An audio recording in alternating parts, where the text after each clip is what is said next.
योद्धा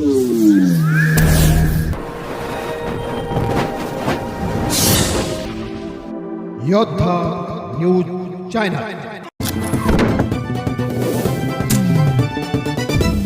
वंचित पत्रकारांना न्याय देण्यासाठी सक्षम यंत्रणा उभारा। उपसभापती डॉक्टर नीलम गोरे यांचे सरकारला निर्देश। मुंबई, राज्यातील अनेक ज्येष्ठ आणि पात्र पत्रकार केवळ तांत्रिक अडचणींमुळे शासकीय योजनांच्या लाभापासून वंचित राहत आहेत। ही परिस्थिती बदलण्यासाठी आणि पत्रकारांना न्याय देण्यासाठी माहिती व जनसंपर्क विभागाने DGIPR अधिक सक्षम व कायमस्वरूपी यंत्रणा उभारण्याची गरज आहे, असे परखड मत विधान परिषद उपसभापती डॉक्टर नीलम गोरे यांनी सोमवारी सभागृहात व्यक्त केले। विधान परिषद सदस्य श्रीकांत भारतीय यांनी नियम 101 अन्वये पत्रकार आणि वृत्तपत्र विक्रेत्यांसाठीच्या आर्थिक विकास महामंडळाबाबत लक्षवेधी सूचना मांडली होती। या चर्चेदरम्यान पीठासीन अधिकारी म्हणून बोलताना डॉक्टर गोरे यांनी पत्रकारांच्या जिव्हाळ्याच्या प्रश्नांकडे सरकारचे लक्ष वेधले। तांत्रिक निकषांमुळे पत्रकार योजनेतून बाहेर। डॉक्टर गोरे यांनी प्रामुख्याने आचार्य बाळशास्त्री जांभेकर पत्रकार सन्मान योजनेतील त्रुटींवर बोट ठेवले। त्या म्हणाल्या की अनेक पत्रकारांनी ज्या वृत्तपत्रात आयुष्यभर काम केले ती वृत्तपत्रे आता बंद पडली आहेत। संबंधित संपादकांकडून अनुभवाचे प्रमाणपत्र मिळवण्यात पत्रकारांना मोठ्या अडचणी येत आहेत।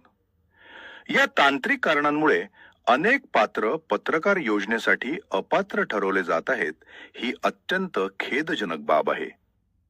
अनेक वृद्ध पत्रकार आजारपणाशी झुंज देत असतानाही केवळ कागदपत्रांच्या पूर्ततेसाठी शासकीय कार्यालयांचे उंबरठे झिजवत आहेत।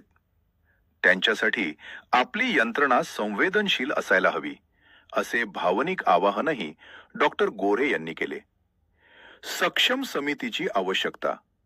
यावर उपाय म्हणून डॉक्टर गोरे यांनी काही महत्त्वपूर्ण सूचना केल्या। विशेष समिती। माहिती व तंत्रज्ञान मंत्र्यांच्या अध्यक्षतेखाली एक समिती स्थापन करून निकषांमधील तांत्रिक अडचणी दूर करण्यासाठी कायमस्वरूपी मार्ग काढावा।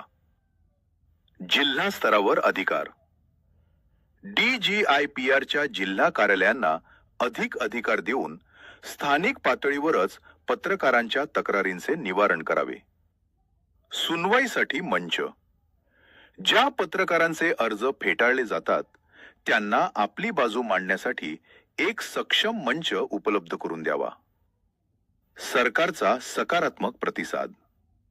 या लक्षवेधीला उत्तर देताना सांस्कृतिक कार्यमंत्री आशिष शेलार यांनी सकारात्मक भूमिका घेतली। डॉक्टर नीलम गोरे यांनी सुचवलेल्या सर्व मुद्द्यांचा गांभीर्यानं विचार केला जाईल आणि पत्रकारांच्या कल्याणासाठी आवश्यक त्या तांत्रिक सुधारणा व उपाययोजना तातडीनं केल्या जातील, असे आश्वासन त्यांनी दिले। या चर्चेमुळे राज्यातील हजारो कष्टकरी आणि ज्येष्ठ पत्रकारांना लवकरच दिलासा मिळण्याची चिन्ह निर्माण झाली आहेत। या बातमीचा आढावा घेतलाय योद्धा न्यूज चॅनलचे प्रतिनिधी दत्ता भगत यांनी। मंत्री महोदय,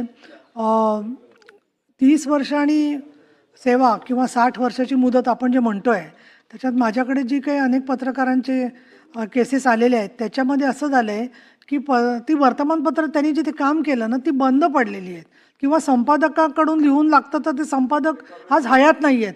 अशा वेळेला त्यांना कोण सर्टिफिकेट देणार हा प्रश्न येऊन अनेक पात्र लोक अपात्र ठरतात। तर अशा वेळेला त्यांची ती सत्यता पडताळून घेऊन आपली जी कमिटी आहे तर तुमच्या अंडर एखादी सबकमिटी केली उपसमिती याच्यासाठी की त्याची बैठक झाली नाही तर लोकांना तुमच्याकडे यायचा तरी आधार मिळेल।